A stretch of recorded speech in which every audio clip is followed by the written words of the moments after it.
Puji nama Tuhan, shalom juga untuk semua umat Tuhan yang sedang beribadah dari rumah, mungkin beribadah melalui media sosial yang ada, baik Facebook, YouTube maupun juga mendengarkan lewat siaran Mercy FM. Puji Tuhan, hari ini kita akan belajar akan firman Tuhan dan dalam minggu ini kita akan merayakan hari kenaikan Tuhan Yesus ke surga. Ya. Jadi selama 40 hari setelah kebangkitan, maka Tuhan Yesus menampakkan diri kepada banyak orang. Terlebih dulu kepada murid-muridnya. Dan kalau kita hitung hari Kamis ini, hari yang ke-40, berarti hari ini hari yang ke-36 Tuhan Yesus menampakkan diri. Ya. Dan kita tahu karya keselamatan yang Tuhan Yesus lakukan, mulai dari kelahirannya, kematiannya, kebangkitannya, bahkan juga nanti kenaikannya ke surga, sampai kepada keturunan Roh Kudus, itu semua merupakan bagian penting bagi kita. Itu adalah karya-karya yang sangat luar biasa, kebaikan Tuhan yang Tuhan nyatakan bagi kita. Karena tanpa itu kita tidak akan menerima anugerah keselamatan. Ya.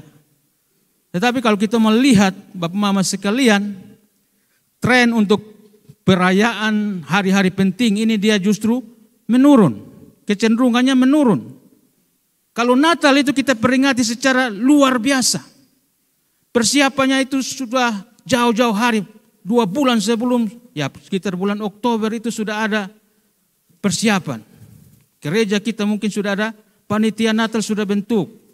Di rumah juga masing-masing sudah persiapkan untuk mungkin nanti mau oker rumah dan sebagainya. Pohon Natal, dekorasi, kue Natal, baju Natal, semua dipersiapkan. Bahkan perayaannya itu bahkan lebih dari bulan Desember. Dia bisa sampai Januari, Februari, perayaan terus berlangsung. Tetapi hari-hari yang lain, mulai dari Paskah dia mulai semakin menurun. Kemudian juga seperti ini, banyak orang yang lupa. Ya ada teman saya tanya, hari Kamis itu libur apa ya? Ya karena tidak ingat akan sebenarnya ini karya penting yang Tuhan lakukan. Apalagi hari Pentakosta karena jatuhnya pada hari Minggu, maka dianggap seperti hari-hari biasa saja. Ya, tetapi sebagai umat Tuhan kita harus mengingat akan semua karya dan kebaikan yang telah Tuhan lakukan bagi kita. Kita harus bersyukur kepada Tuhan senantiasa. Kita harus ingat, kalau kita tidak ingat akan semua karya Tuhan dalam hidup kita, maka kita tidak akan bersyukur kepada Tuhan. Ya kalau orang berikan sesuatu kepada kita, setelah kita terima maka kita minta terima kasih. Karena kita ingat. Tetapi kalau orang sudah berbuat baik kepada kita tapi kita lupa, maka kita tidak akan berterima kasih. Tetapi kalau kita ingat seperti ini, Tuhan sudah melakukan kebaikan kepada kita yang luar biasa. Maka kita harus senantiasa menaikkan syukur kepada Tuhan. Bahwasanya untuk selama-lamanya kasih setianya Tuhan. Dan sebagai umat Tuhan, firman Tuhan katakan bahwa kita harus mengucap syukur dalam segala hal. Bahkan juga senantiasa dalam hidup kita. Dan hari ini Bapak Mama sekalian, kita akan belajar masih dengan tema kita tentang yang terbaik. Dan juga hari ini kita belajar tentang murid yang diubahkan untuk menjadi yang terbaik. Dasar untuk memecah kebenaran firman Tuhan pada hari ini di dalam Injil Lukas pasal yang ke-24 mulai ayat yang ke-13 sampai ayat yang ke-35. Tapi ayatnya cukup panjang maka saya akan bacakan bagi kita beberapa ayat saja, kemudian nanti baru kita akan bacakan kemudian. Injil Lukas pasal yang ke-24 mulai ayat yang ke-13 sampai dengan ayat yang kita baca sampai ayat yang ke-20 dulu. Ya, Lukas pasal yang 13 ayat yang Lukas pasal 24 ayat 13 sampai ayat yang ke-20. Perikopnya adalah Yesus menampakkan diri di jalan ke Emmaus. Pada hari itu juga 2 orang dari murid-murid Yesus pergi ke sebuah kampung bernama Emmaus yang terletak kira-kira 7 mil jauhnya dari Yerusalem. Dan mereka bercakap-cakap tentang segala sesuatu yang terjadi. Ketika mereka sedang bercakap-cakap, dan bertukar pikiran, datanglah Yesus sendiri mendekati mereka, lalu berjalan bersama-sama dengan mereka. Tetapi ada sesuatu yang menghalangi mata mereka sehingga mereka tidak dapat mengenali Dia. Yesus berkata kepada mereka, apakah yang kamu percakapkan sementara kamu berjalan? Maka berhentilah mereka dengan muka muram. Seorang dari mereka namanya Kleopas menjawabnya, adakah engkau satu-satunya orang asing di Yerusalem yang tidak tahu apa yang terjadi di situ pada hari-hari belakangan ini? Katanya kepada mereka, apakah itu? Jawab mereka, apa yang terjadi dengan Yesus orang Nazaret? Dia adalah seorang nabi yang berkuasa dalam pekerjaan dan perkataan di hadapan Allah dan di depan seluruh bangsa kami. Tetapi imam-imam kepala dan pemimpin-pemimpin kami telah menyerahkan Dia untuk dihukum mati dan mereka telah menyalibkannya. Ya. Puji Tuhan, amin untuk kebenaran firman Tuhan. Sebelum saya lanjut, saya bertanya kepada Bapak Mama sekalian yang hadir pada hari ini, apakah ada di antara kita yang tidak pernah kecewa? Apakah ada yang tidak pernah kecewa? Silakan angkat tangan. Ya. Ada? Ternyata tidak ada. Kalau ada saya yang angkat kaki. Ya. Karena sebagai manusia biasa kita semua ini tidak luput dari perasaan kecewa. Ya. Kita apa yang kita harapkan itu tidak semuanya dapat berjalan sesuai dengan keinginan kita. Ada hal-hal yang tidak sesuai dengan kehendak kita, keinginan kita, rencana kita. Ya, itu merupakan masalah. Ada kesenjangan antara harapan dan juga kenyataan. Kita menghadaki agar kehendak kita adalah A misalnya. Ternyata yang jadi adalah B atau bahkan sampai ke Z. Sangat jauh dari apa yang kita harapkan. Ya, tentu kalau hal itu terjadi dalam hidup kita, maka kita akan merasa kecewa. Ya. Ya, dalam beberapa hari yang lalu saya juga mengalami kecewa. Ya, karena saya menjagokan tim Indonesia. Ya, karena saya orang Indonesia dan saya juga menjagokan tim Indonesia. Dan apalagi bulu tangkis itu saya sangat hobi. Ternyata beberapa waktu yang lalu pertandingan untuk Piala Thomas itu, tim kita sudah sampai di final dan itu peluang mereka sangat besar untuk raih juara, mempertahankan juara Piala Thomas itu. Karena mereka sudah sampai di final dan lawan yang mereka hadapi adalah tim dari India. Tim yang belum pernah memenangkan kejuaraan itu. Mereka belum pernah menang Piala Thomas. Sedangkan kita sudah berkali-kali memenangkan Piala Thomas. Tetapi ternyata di final itu tim kita, tim Indonesia kalah telak. 3-0. Tanpa balas, kalah telak. Dan saya menjadi kecewa. Karena saya ingin supaya mereka juara. Ternyata sebaliknya. Apalagi beberapa hari kemarin juga tim sepak bola kita juga kalah lagi di SEA Games. Jadi saya merasa kecewa. Ya, jadi banyak orang juga punya kekecewaan masing-masing. Ya, bisa saja seorang istri kecewa kepada suaminya. Ataupun sebaliknya, suami juga bisa kecewa kepada istrinya. Karena apa yang diinginkan tidak dilakukan. Ya, atau juga orang tua kecewa kepada anak-anaknya. Anak-anak juga bisa kecewa kepada orang tuanya. Atau juga sebagai bawahan kita kecewa kepada atasan kita dan seterusnya. Atasan juga bisa kecewa kepada kita. Ataupun sebagai gembala kita bisa kecewa juga kepada jemaat. Jemaat kecewa kepada gembala. Bahkan juga ada yang bisa kecewa kepada Tuhan. Karena apa yang mereka doakan, mereka minta, tidak dijawab, tidak dikabulkan, maka mereka bisa kecewa. Ya, ya, kami juga di keluarga menghadapi hal yang sama. Memang kami tidak bisa sangkali bahwa ada banyak kebaikan, ada banyak hal yang Tuhan lakukan bagi kami, ada banyak berkat-berkat Tuhan yang Tuhan berikan bagi kami. Ada banyak hal yang juga sesuai dengan harapan kami. Dan itu kami bersyukur. Tapi ada banyak hal juga yang tidak sesuai dengan keinginan kami. Ya, contohnya beberapa waktu yang lalu kami itu sangat kecewa kepada anak kami. Ya, anak laki-laki kami, Ibet itu. Ya, karena dia anak laki-laki satu-satunya dalam keluarga kami. Kami menaruh harapan yang tinggi kepada dia. Ya, dan setelah dia tamat SMA, maka saya kasih hadiah dia sebuah sepeda motor supaya dia kuliah dengan harapan kuliah dengan baik dan bisa berhasil. Ya, kehendak kami adalah dia kuliah ya kalau bisa 4 tahun, S1 bisa 4 tahun. Ya paling terlambat ya 5 tahun lah, 10 semester. Tapi kenyataannya itu berbeda.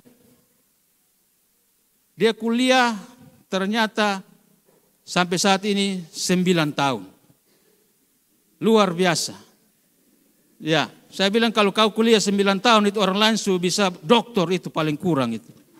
Tapi ini S1 9 tahun.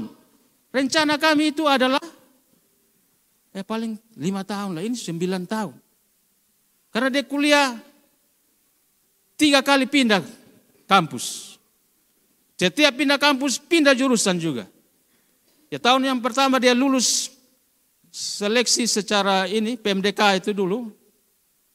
Dia lulus di Undana. Lulus di Undana, jurusan arsitek. Ya, mereka pilih jurusan sesuai dengan minat mereka sendiri. Saya tidak pernah paksakan harus ini, harus ini. Tidak, saya cuma kasih pandangan-pandangan apa yang terbaik, tetapi keputusan ada di situ. Kamu yang tentukan, mau pilih jurusan apa, tentukan sendiri. Ya, ternyata dia pilih arsitek, dia lulus di arsitek.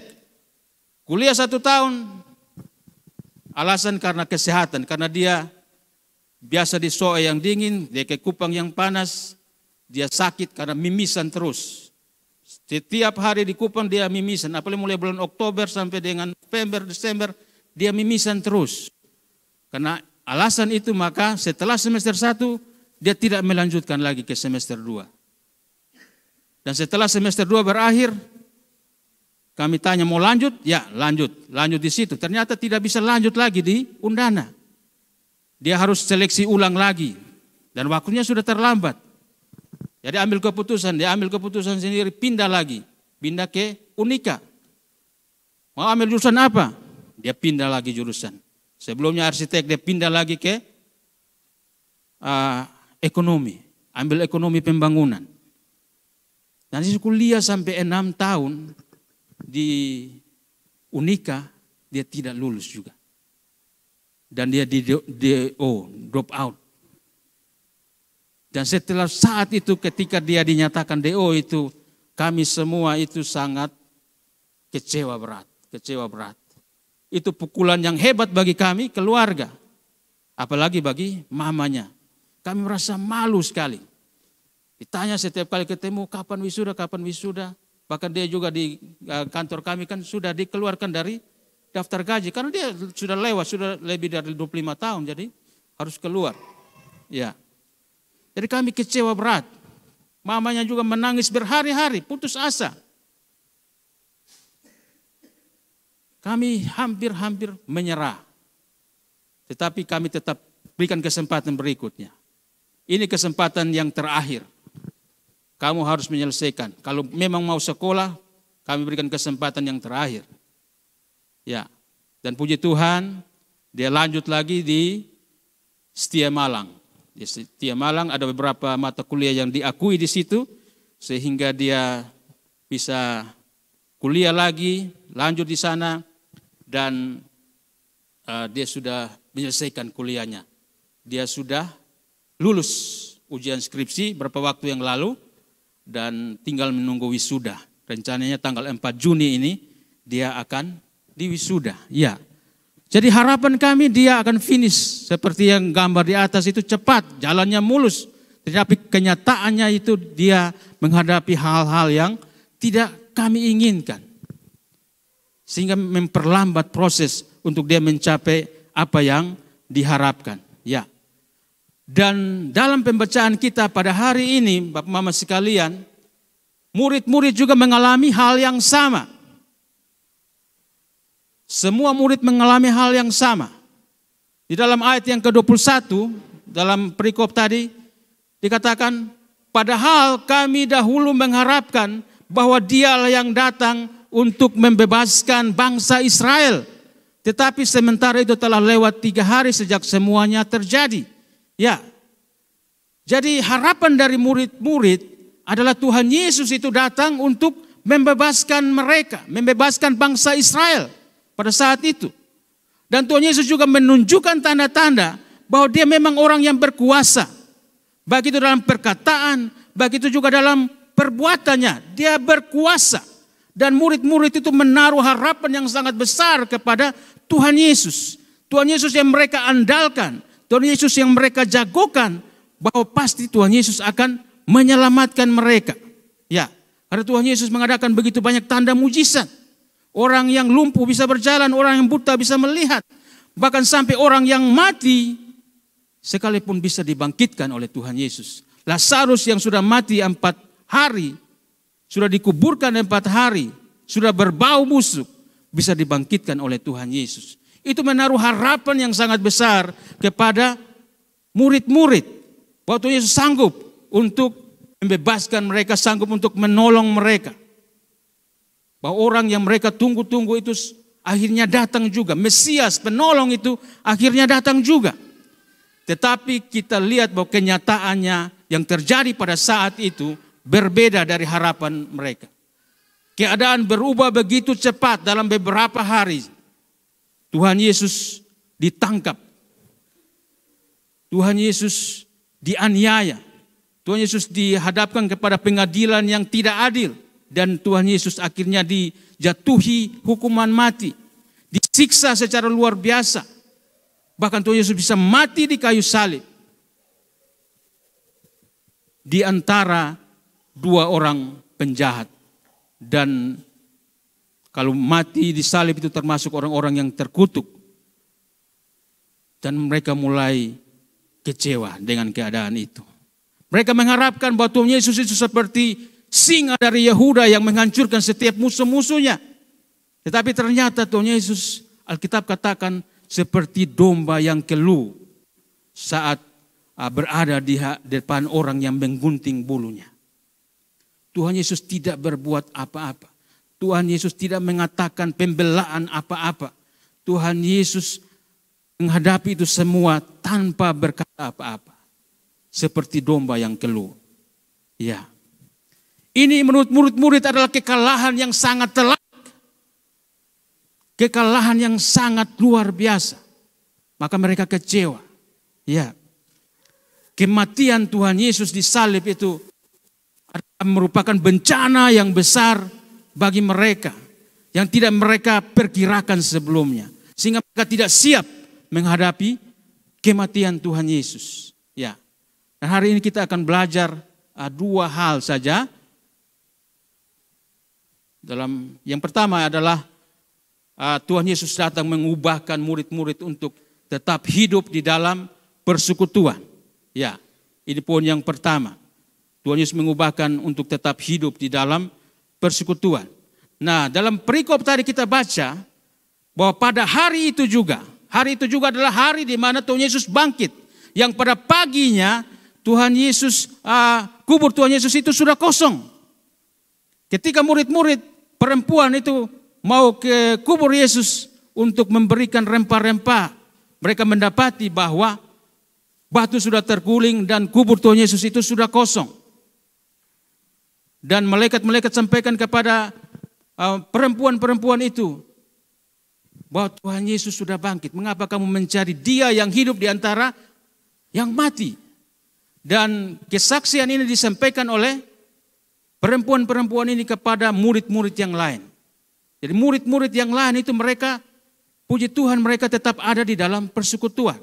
Mereka tetap tinggal bersama-sama. Walaupun mereka takut, mereka tetap ada bersama-sama dalam satu persekutuan.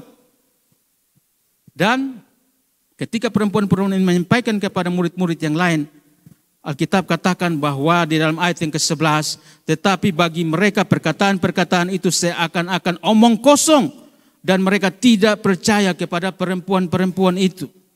Ya, setelah perempuan menyampaikan kesaksian ini, semua murid, bahkan semua yang berada bersama di persekutuan itu tidak percaya. Mereka anggap itulah kabar bohong.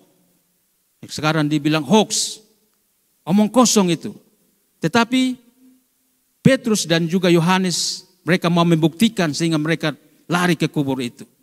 Dan ketika mereka sampai di kubur itu, mereka saksikan bahwa ternyata benar bahwa kubur itu sudah kosong. Tetapi Tuhan Yesus tidak menjumpai mereka. Mereka tidak bertemu dengan Tuhan Yesus. Sehingga mereka pulang tetap dengan kekecewaan. Bahkan mereka juga bertanya-tanya.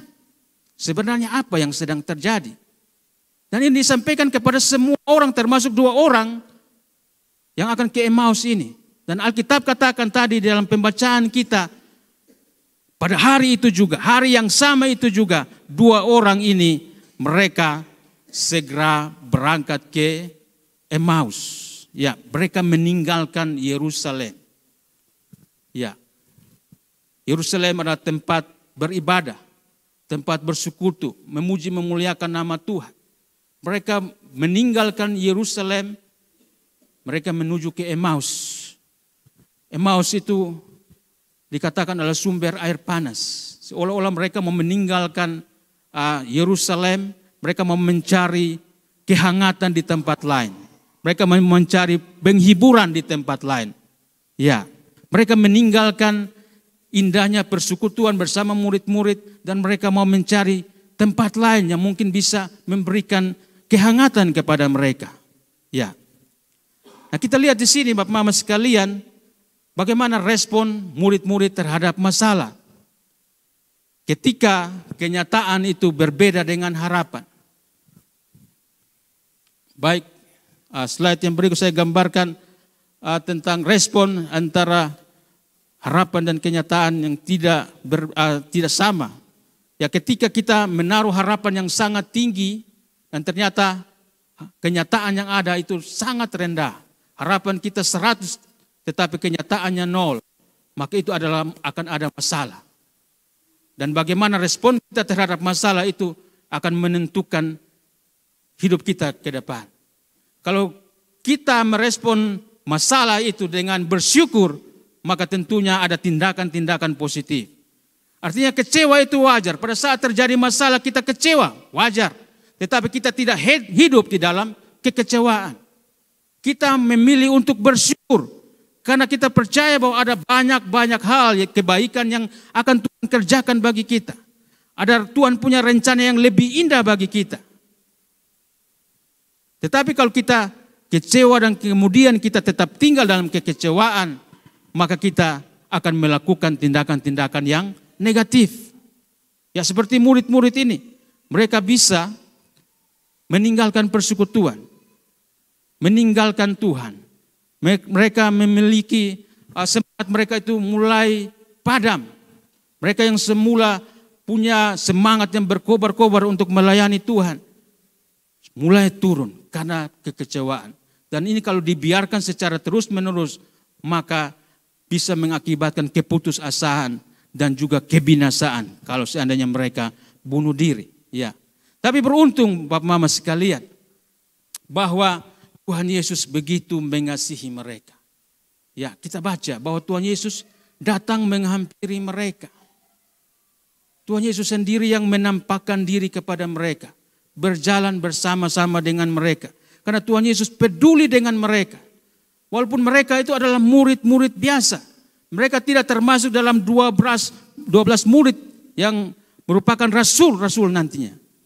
Mereka adalah murid-murid biasa. Bahkan namanya mereka pun yang disebutkan di sini cuma 1 orang dan cuma beberapa kali disebutkan dalam Alkitab. Sedangkan nama murid yang 1 tidak disebutkan sama sekali. Ya, mereka adalah orang-orang yang biasa, tetapi Tuhan kita Tuhan yang luar biasa. Tuhan yang begitu peduli dengan kita, seperti kepada 2 murid ini. Tuhan datang kepada mereka. Ketika mereka dalam kekecewaan, Tuhan datang kepada mereka. Tuhan berjalan bersama-sama dengan mereka. Kita percaya Tuhan kita adalah gembala yang baik. Alkitab katakan bahwa kalau 1 domba saja dia tersesat, maka gembala itu akan meninggalkan yang 99, mencari dan mendapatkan yang 1 itu. Karena yang satu itu berharga di mata Tuhan. Ya. Dari sini kita belajar. Sepahit apapun masalah kita. Sebesar apapun masalah kita. Sejelek apapun masalah kita yang kita hadapi. Jangan sampai kita kecewa dan kita meninggalkan Tuhan. Jangan sampai kita kecewa dan kita meninggalkan persekutuan. Jangan sampai kita kecewa dan kita meninggalkan ibadah kita. Semangat kita biar tetap menyala-nyala untuk melayani Tuhan. Ya, jadi persekutuan itu sangat-sangat penting. Karena di persekutuan kita saling mendoakan. Kita saling menguatkan satu dengan yang lain. Kita baca firman Tuhan di dalam Ibrani. Ibrani pasal yang ke-10 mulai ayat yang ke-24. Dikatakan, dan marilah kita saling memperhatikan supaya kita saling mendorong dalam kasih dan dalam pekerjaan baik. Jadi persekutuan itu kita saling memperhatikan. Semua kita ini sama. Ada yang lemah, kita berikan kekuatan, kita berikan dorongan kepada mereka. Dengan kasih kita mendorong mereka. Memberikan kekuatan kepada mereka. Dan di ayat yang ke-25 dikatakan, jangan kita menjauhkan diri dari pertemuan-pertemuan ibadah. Kita jangan terpengaruh dengan orang-orang yang mungkin tidak lagi beribadah. Oh, mereka kok tidak beribadah tapi hidup mereka aman-aman saja. Kita jangan terpengaruh dengan itu. Orang-orang yang tidak mau beribadah tetapi kita mau tetap ada di dalam persekutuan. Kita tidak menjauhkan diri dari persekutuan. Ya, tetapi marilah kita saling menasihati. Saling menasihati satu dengan yang lain. Bahkan dikatakan bahwa kita semakin giat melakukannya menjelang hari Tuhan yang mendekat. Kita harus semakin giat melakukan ibadah kita, persekutuan kita. Karena kedatangan Tuhan Yesus itu sudah semakin dekat. Kita sudah berada di penghujung zaman ini. Tanda-tanda sudah menyatakan itu. Dan biarlah kita semakin giat di dalam beribadah kepada Tuhan.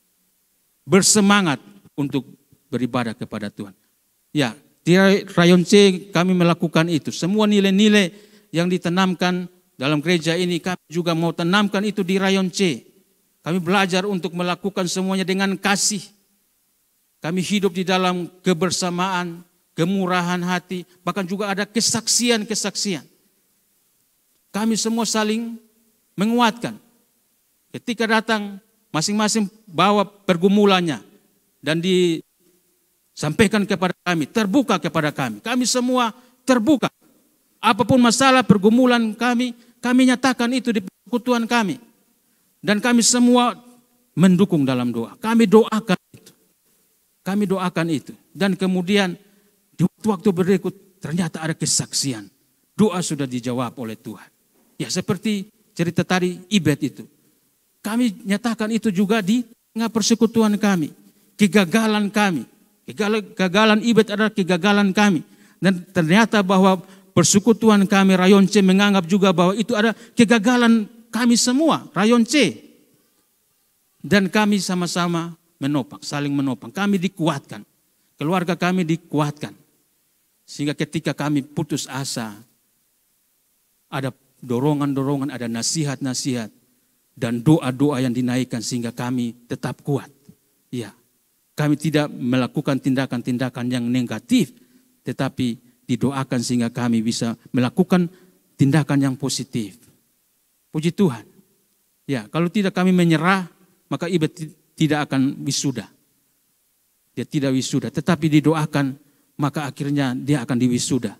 Dan puji Tuhan setelah dia dinyatakan lulus, walaupun dia belum terima ijazahnya, walaupun dia belum diwisuda, dia sudah diterima bekerja di salah satu LSM. Itu adalah ucapan syukur kita. Karena ada kebersamaan, ada dukungan di dalam persekutuan. Saya percaya bahwa di setiap rayon yang sama, di rayon-rayon yang lain juga melakukan hal yang sama. Jadi penting sekali untuk kita untuk tetap ada di dalam persekutuan. Ya. Bapak Mama sekalian, jadi ketika Tuhan Yesus berjumpa dengan murid-murid ini, maka hidup mereka itu diubahkan. Ya.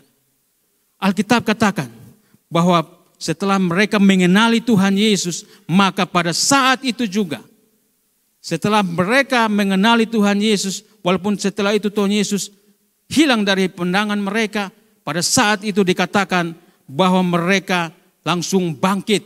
Ya. Mereka langsung bangkit dan mereka kembali ke Yerusalem. Ya. Padahal kalau kita lihat bahwa saat itu adalah sudah malam. Karena sebelumnya ketika mereka sampai di kampung itu, mereka mendesak Tuhan Yesus untuk tinggal karena hari sudah malam. Kalau malam itu ada bahaya, ada musuh yang mengancam mereka. Tetapi ketika mereka berjumpa dengan Tuhan Yesus, semangat mereka itu yang tadinya patah itu kembali berkobar-kobar. Mereka katakan bahwa hati kami berkobar-kobar ketika Tuhan Yesus memberitakan firman Tuhan. Ya. Mereka memiliki semangat yang diperbaharui, diubahkan oleh Tuhan. Sehingga mereka segera bangkit pada saat itu juga dan kembali ke Yerusalem. Mereka kembali kepada persekutuan. Mereka kembali kepada umat Tuhan yang lain, murid-murid yang lain yang sedang berkumpul saat itu. Ternyata murid-murid juga tetap berkumpul pada saat itu. Dan dua orang murid ini memberikan kesaksian tentang perjumpaan mereka dengan Tuhan Yesus. Nah, ini murid-murid yang sebelumnya kehilangan arah. Mereka tidak tahu harus melakukan apa karena kekecewaan.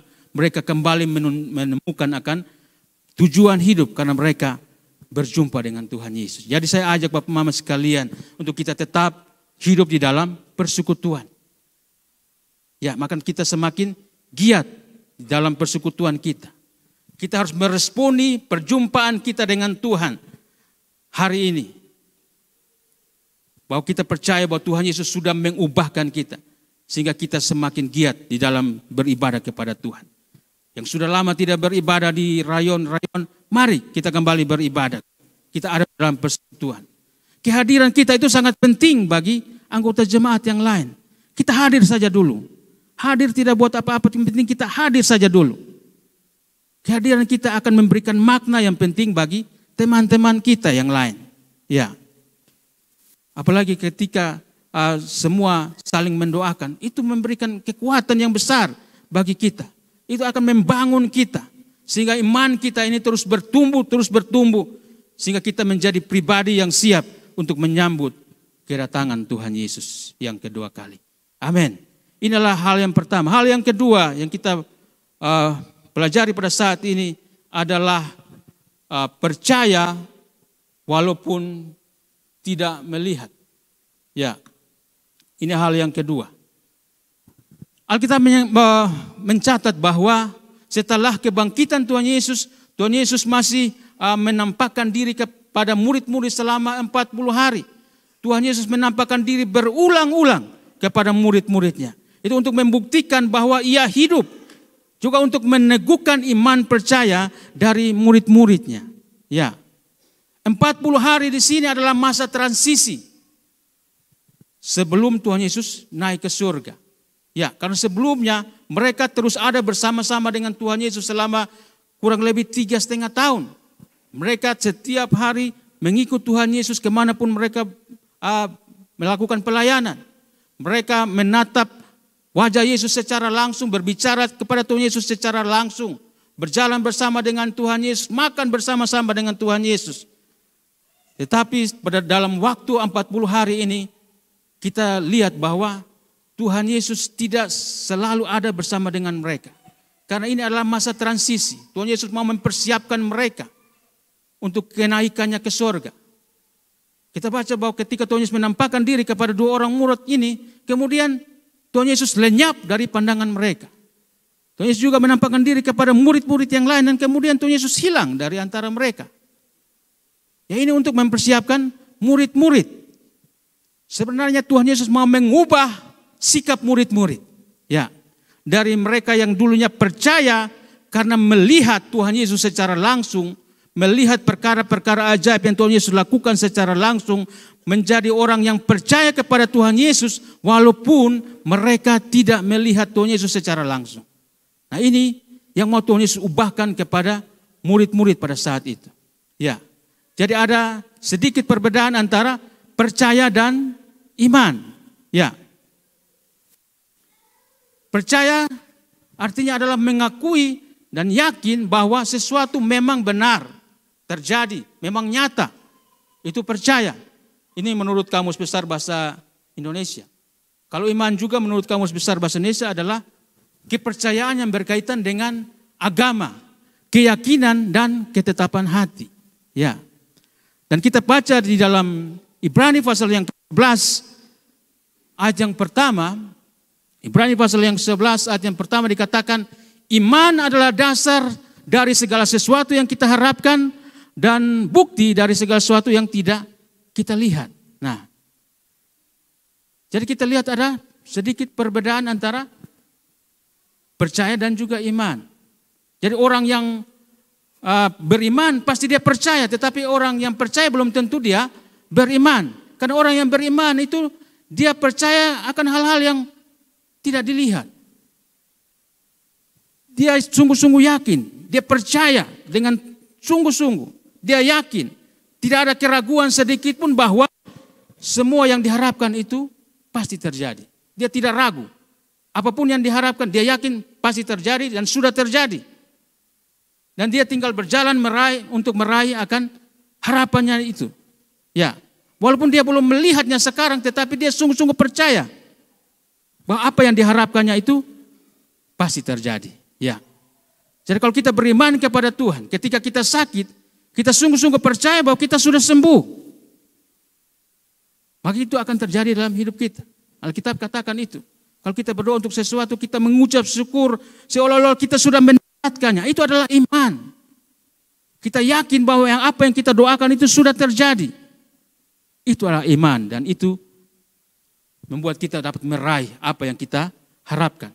Apapun masalah kita, persoalan, pergumulan kita saat ini, dalam keluarga kita, rumah tangga, pekerjaan kita, pendidikan anak-anak kita, kita berdoa kepada Tuhan dan kita percaya bahwa Tuhan sudah memberikan yang terbaik bagi kita. Kita yakin, kita tidak ragu sekalipun kalau kita sungguh-sungguh beriman kepada Tuhan. Ya, kita belajar dari murid-murid ini. Sebelumnya mereka selama 3 tahun lebih itu mereka berada bersama-sama dengan Tuhan Yesus. Mereka mengenal Tuhan Yesus secara langsung. Mereka mengenali Tuhan Yesus dengan panca indera mereka ini. Secara langsung mereka berinteraksi dengan Tuhan Yesus. Dengan mata jasmani mereka melihat Tuhan Yesus. Mereka melihat Tuhan Yesus melakukan perkara-perkara ajaib. Tanda-tanda heran. Ya, mereka sudah terbiasa untuk melihat sesuatu baru percaya.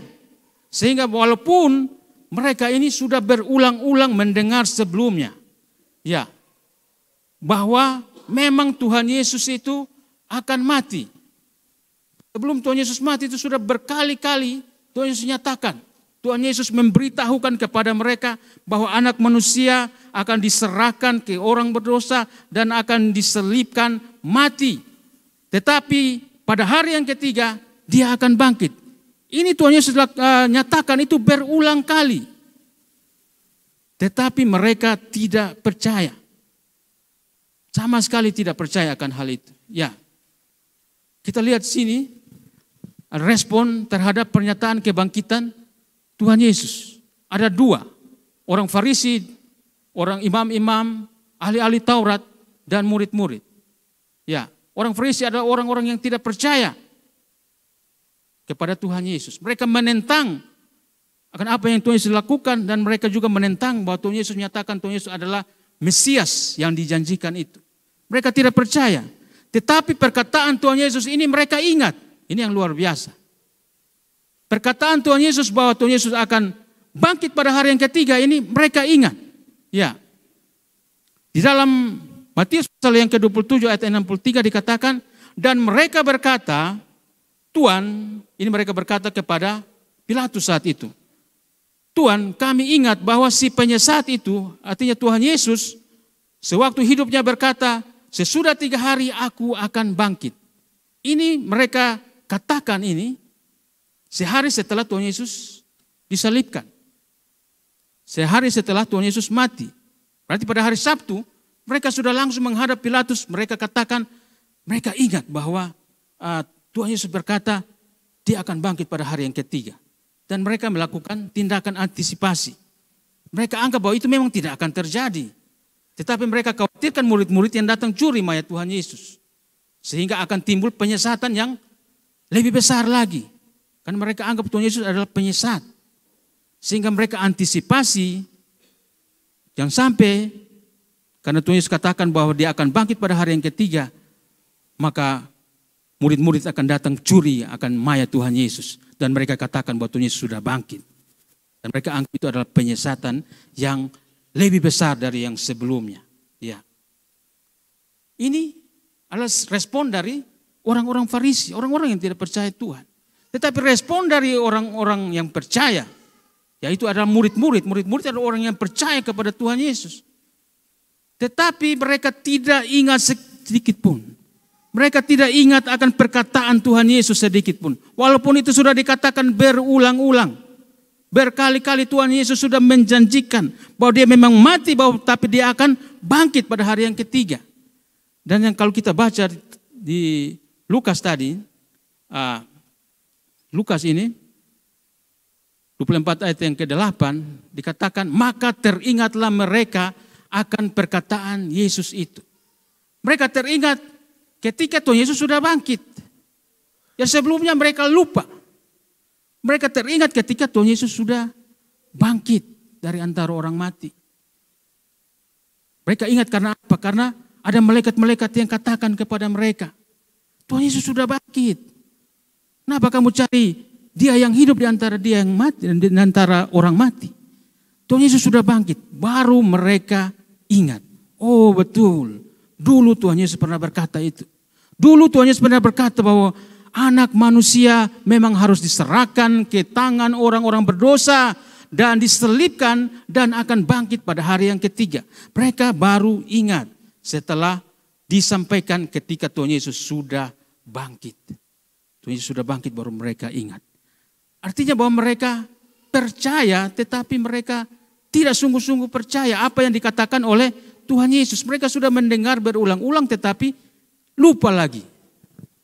Lupa. Ya. Mereka lupa. Beda dengan orang Farisi. Mereka tetap ingat akan perkataan Tuhan Yesus. Tetapi mereka juga tidak percaya kepada apa yang dikatakan oleh Tuhan Yesus. Ya, hari ini kita belajar dari murid-murid. Yang berikut. Ya, ini sikap juga dari Thomas ketika Tuhan Yesus menampakkan diri kepada murid-murid yang lain. Saat itu Thomas tidak hadir. Dan pada 8 hari setelah hari itu, Alkitab katakan bahwa Tuhan Yesus kembali datang lagi. Menampakkan diri dan juga kepada Thomas. Yang saat itu ada bersama-sama di persekutuan itu. Ya, beruntung Thomas kembali ke persekutuan sehingga dia melihat akan penampakan dari Tuhan Yesus. Dia sebelumnya juga tidak ada dalam persekutuan. Sehingga ketika Tuhan Yesus menampakkan diri, dia tidak ada. Dia tidak menerima berkat dari Tuhan Yesus. Tetapi beruntung kita punya Tuhan yang luar biasa. Tuhan tetap mencari. Dan beruntung juga karena Thomas itu dia kembali ke persekutuan. Dan Tuhan Yesus mendapati dia. Dan dia melihat Tuhan Yesus. Karena sebelumnya dia katakan kepada murid-murid. Ketika murid-murid itu mengatakan, mereka bersaksi bahwa mereka sudah berjumpa dengan Tuhan Yesus. Bahwa Tuhan Yesus sudah menampakkan diri kepada mereka. Thomas bilang, beta sana akan percaya. Kalau beta belum tusuk bepung tangan di Tuhan Yesus per lubang paku, beta tidak akan percaya. Ya. Kemudian Tuhan Yesus dengan lembut, Tuhan Yesus kembali datang menampakkan diri. Dan saat itu baru Thomas, dia percaya. Ketika dia melihat Tuhan Yesus secara langsung, baru dia percaya bahwa Tuhan Yesus memang benar-benar sudah bangkit dari antara orang mati. Makanya Yesus katakan kepadanya, kepada Thomas, karena engkau telah melihat aku, maka engkau percaya. Berbahagialah mereka yang tidak melihat, namun percaya. Ya. Jadi masalah utama dari murid-murid adalah tidak beriman. Karena sebelum mati Tuhan Yesus sudah berkata bahwa dia akan bangkit. Setelah mati pun Tuhan Yesus sudah menyatakan diri bahwa dia bangkit. Pada awalnya Tuhan Yesus tidak menampakkan diri kepada mereka secara langsung. Ya, ketika bangkit, murid-murid ke sana mereka mendapati kubur kosong. Artinya Tuhan Yesus tidak menampakkan diri dulu kepada mereka. Mereka cuma melihat tanda saja. Demikian juga ketika Tuhan Yesus menampakkan diri kepada dua orang yang berjalan ke Emmaus ini, Tuhan Yesus menampakkan diri dalam rupa yang lain. Alkitab katakan itu. Sehingga mereka tidak mengenali Tuhan Yesus. Tuhan Yesus tidak mau mereka mengenali Tuhan Yesus secara langsung melalui penglihatan mereka. Tuhan Yesus mau mereka untuk percaya dulu melalui pendengaran mereka. Jadi walaupun mereka tidak melihat, tetapi mereka sudah mendengar kesaksian. Ada banyak kesaksian saat itu sebelum mereka berjumpa secara langsung dengan Tuhan Yesus. Kesaksian yang pertama adalah apa yang disampaikan oleh malaikat-malaikat kepada perempuan-perempuan itu. Perempuan-perempuan itu juga belum melihat Yesus secara langsung. Tetapi malaikat yang katakan kepada mereka, itu adalah kesaksian. Mereka dengar Tuhan Yesus bangkit. Mereka tidak lihat Tuhan Yesus bangkit, tapi mereka dengar. Kemudian perempuan-perempuan ini juga menyatakan kesaksian itu kepada murid-murid yang lain. Mereka juga mendengar kesaksian itu, tapi mereka tidak percaya. Alkitab katakan mereka tidak percaya. Ya. Kemudian Tuhan Yesus menampakkan diri kepada dua murid ini dalam rupa yang lain. Karena Tuhan Yesus mau mengetahui sejauh mana pengenalan mereka akan Tuhan Yesus. Apakah mereka mengenal Tuhan Yesus dengan hati mereka, dengan iman mereka atau tidak? Apakah mereka percaya akan apa yang sudah disampaikan kepada mereka atau tidak? Ya. Jadi ada masalah yang terutama dari murid-murid. Mereka tidak percaya. Mereka tidak beriman. Makanya Tuhan Yesus mencela ketidakpercayaan mereka itu. Dan Tuhan Yesus selama 40 hari menampakkan diri kepada mereka. Ya. Jadi murid-murid ini mereka tidak mungkin menjadi saksi bagi Tuhan Yesus. Menyatakan bahwa Tuhan Yesus sudah bangkit kalau mereka sendiri tidak percaya. Mereka tidak mengalami kuasa kebangkitan Tuhan Yesus. Ya, Tuhan Yesus mau ada mereka memiliki kadar iman yang tinggi kepada Tuhan Yesus. Mereka percaya walaupun tidak melihat. Tuhan Yesus mau mereka melakukan itu. Tuhan Yesus mau mengajar mereka untuk mereka percaya walaupun tidak melihat secara langsung kebangkitan Tuhan Yesus. Ya. Itu yang Tuhan Yesus lakukan. Dan hari ini dan saat itu Tuhan Yesus katakan kepada murid-murid itu, dua orang yang berjalan ke Emmaus itu, Tuhan Yesus mencela akan menegur mereka akan ketidakpercayaan mereka itu. Di ayat yang ke-25-26 dikatakan, lalu ia berkata kepada mereka, hai kamu orang yang bodoh, betapa lambannya hatimu sehingga tidak percaya segala sesuatu yang telah dikatakan para nabi. Bukankah Mesias harus menderita semuanya itu untuk masuk ke dalam kemuliaannya? Ya.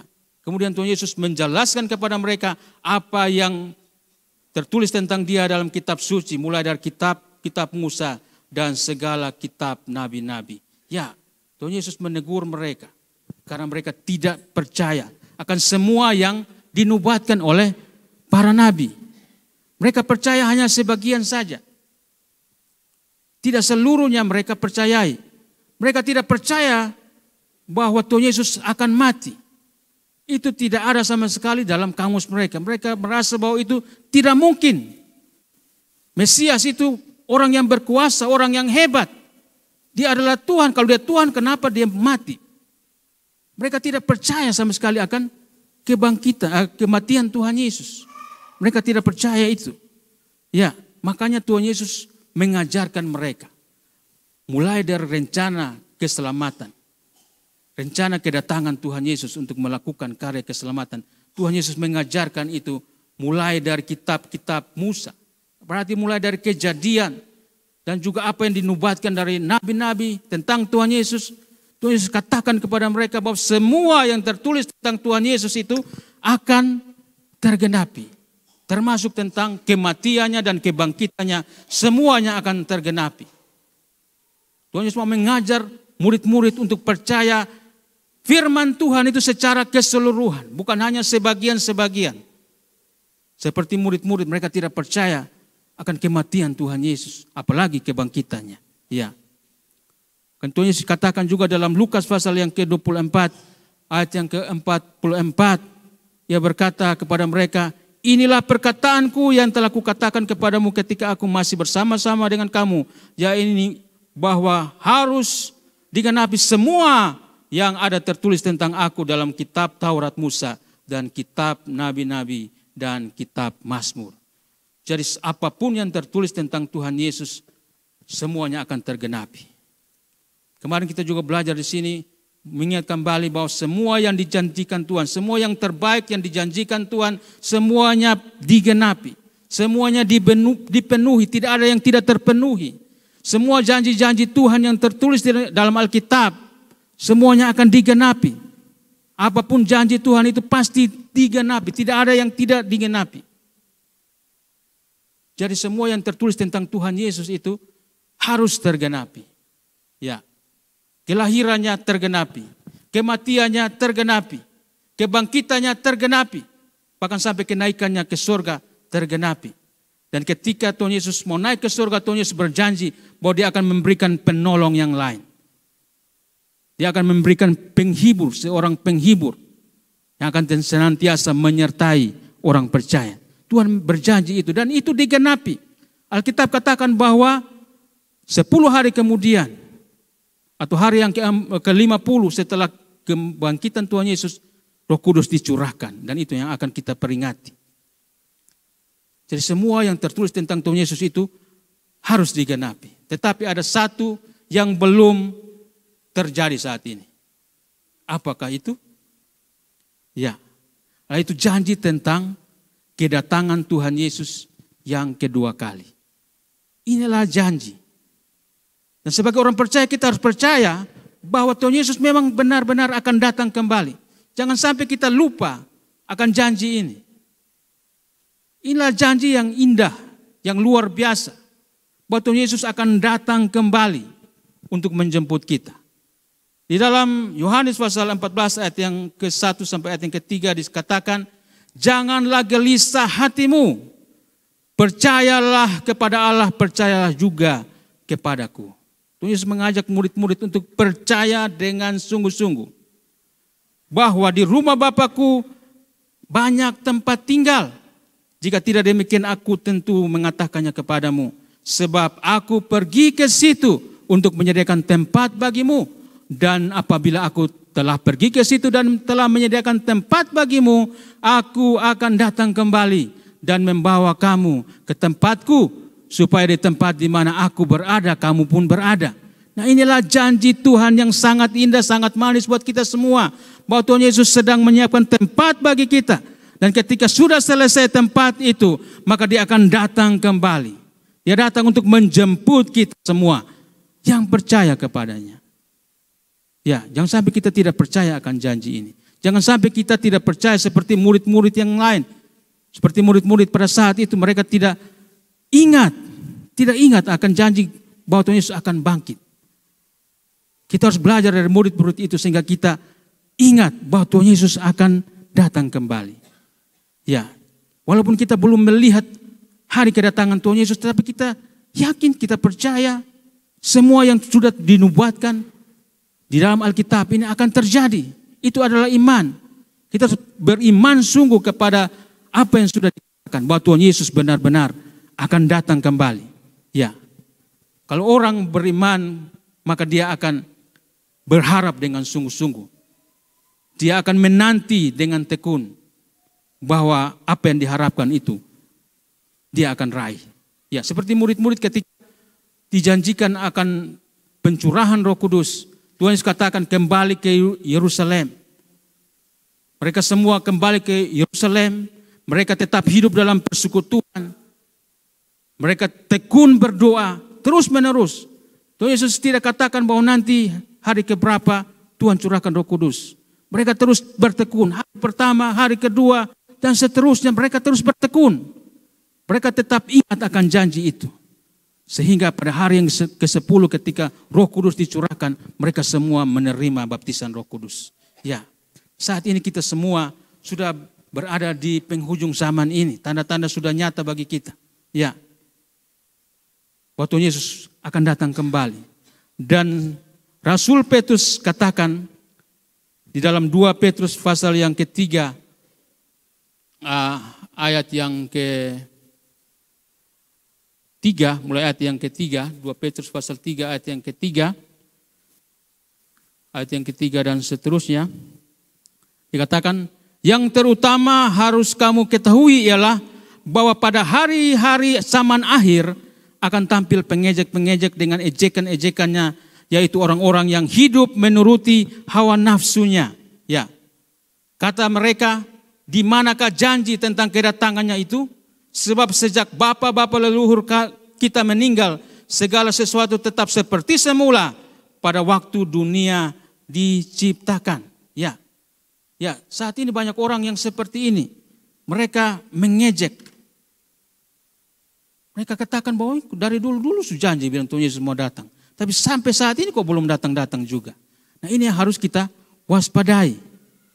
Waspadai dalam hidup kita. Di dalam 2 Petrus pasal 3 ayat yang ke-9 dikatakan, Tuhan tidak lalai menepati janjinya, yaitu janji tentang kedatangannya. Tuhan tidak lalai. Sekalipun ada orang-orang yang menganggapnya sebagai kelalaian.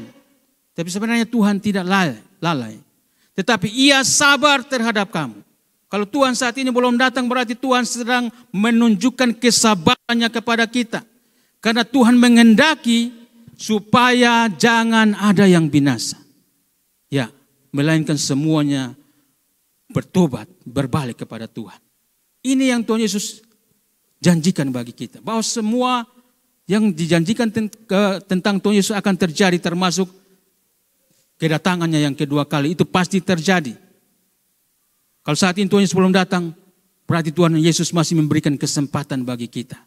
Kesempatan bagi kita yang berdosa untuk bertobat, berbalik untuk kembali kepada Tuhan Yesus. Supaya kita bisa diselamatkan, memperoleh kehidupan yang kekal. Ya. Selanjutnya dalam Ibrani pasal yang ke-10 ayat 35 dikatakan, sebab itu janganlah kamu melepaskan kepercayaanmu, karena besar upah yang menantinya. Sebab kamu memerlukan ketekunan, supaya sesudah kamu melakukan kehendak Allah, kamu memperoleh apa yang dijanjikan itu. Sebab sedikit, bahkan sangat sedikit waktu lagi, dan ia akan datang. Sudah akan ada tanpa menangguhkan kedatangannya. Ini firman Tuhan bagi kita, bahwa Tuhan Yesus pasti akan datang. Kedatangannya itu pasti. Dan sebagai umat Tuhan kita harus percaya akan hal itu. Kita harus yakin akan firman Tuhan ini, jangan sampai kita lupa. Kita sibuk dengan urusan dunia sehingga kita lupa mempersiapkan diri untuk menyambut kedatangan Tuhan Yesus yang kedua kali. Ya, Tuhan Yesus mau agar kita bertobat, berbalik. Tuhan Yesus masih memberikan kesempatan bagi kita. Kalau hari ini kita masih hidup, itu adalah kesempatan. Pujian katakan bahwa hidup ini adalah kesempatan. Kesempatan masih Tuhan berikan bagi kita untuk kita kembali kepada Tuhan, untuk kita melakukan kehendak Tuhan. Ya, inilah firman Tuhan bagi kita pada hari ini. Tuhan Yesus mau untuk mengubahkan kita. Perjumpaan dengan Tuhan Yesus akan mengubahkan hidup kita. Ya. Seperti dua orang murid ini ketika mereka berjumpa dengan Tuhan Yesus, hidup mereka diubahkan. Mereka yang sebelumnya ada di dalam kekecewaan, keputusasaan, mereka yang hilang pengharapan, mereka berjumpa dengan Tuhan Yesus, semangat mereka diperbaharui. Mereka kembali memiliki semangat yang menyala-nyala, hati yang berkobar-kobar untuk mau melayani Tuhan. Mereka dipulihkan oleh Tuhan ketika mereka berjumpa dengan Tuhan Yesus. Mereka yang sebelumnya mereka meninggalkan persekutuan, perjumpaan dengan Tuhan Yesus membawa mereka untuk kembali ke persekutuan. Ya, mereka dipulihkan. Bahkan juga persekutuan mereka dipulihkan. Ada kesaksian yang luar biasa. Karena mereka yang sebelumnya meragukan akan penggenapan janji-janji Tuhan, mereka dipulihkan. Mereka percaya bahwa semua yang baik yang dijanjikan oleh Tuhan itu pasti tergenapi. Semua janji Tuhan itu pasti tergenapi. Ya. Sebelumnya mereka adalah orang yang percaya ketika mereka sudah melihat. Tetapi mereka diubahkan menjadi percaya walaupun mereka belum melihat. Mereka sungguh-sungguh percaya. Tidak ada keraguan dalam hati mereka tentang apa yang mereka percayai. Mereka yakin bahwa apa yang diharapkan itu sudah terjadi. Dan mereka tinggal meraihnya. Apapun beban, pergumulan kita saat ini, kita yakin, kita percaya dengan iman bahwa Tuhan sudah memberikan jalan keluar yang terbaik bagi kita. Yang sakit percaya bahwa sudah disembuhkan oleh Tuhan. Yang lemah percaya bahwa sudah diberikan kekuatan oleh Tuhan. Tuhan sudah menjawab semua doa kita. Ketika kita berseru kepadanya dengan sungguh-sungguh, kita yakin bahwa Tuhan sudah menyiapkan yang terbaik bagi kita.